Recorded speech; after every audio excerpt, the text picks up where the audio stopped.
Nagtataka ka ba kung bakit madalas ka nang napupundihan ng headlight? Simula noong nagpa-full wave ka, o di naman kaya ay madalas nang masira ang iyong battery kahit bago pa lang nag-o-overcharge at lumulobo?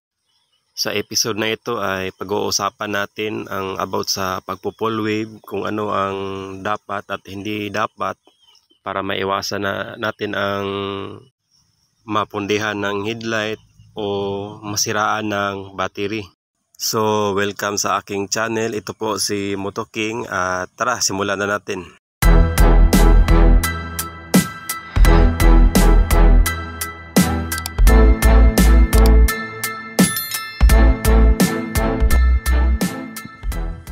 May dalawa kasing klase ng pang full wave na charger na kung titingnan mo ay mukhang magkapareho lang.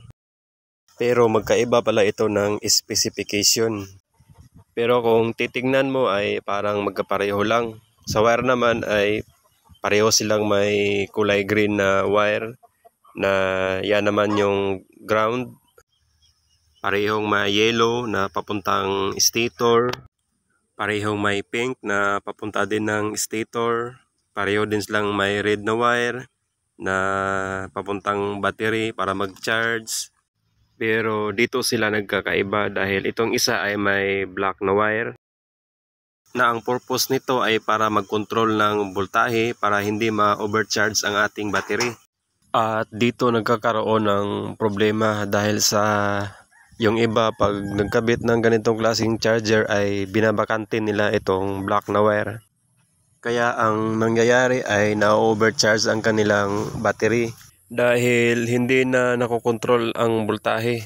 Kaya para mapagana ang pagkontrol ng voltahe ay dapat itong black na wire ay i-connect sa 12 volts accessories wire, yung galing sa susian, o di kaya ay i-connect mo itong red wire at saka black wire para mapasukan ng kuryente at mapagana.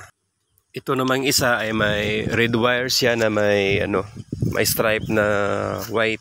At ito yung nagsusupply ng kuryente papuntang headlight na galing sa stator. So ang charger na ito ay nakadesign para sa motor na yung headlight ay hindi battery operated o umiilaw lamang ang headlight kapag pinapaandar ang motor. At ang charger na ito ay walang pangkontrol ng voltahe kaya prone siya sa pagkalobo ng battery at pagkapundi ng bumbilya. Ito namang isa ay nakadesign para sa headlight na kumukonsumo ng kuryente galing sa battery. At itong charger na ito ay may pangkontrol siya ng voltahe. Kaya hindi ma-overcharge ang inyong battery. Kaya safe siya na gamitin.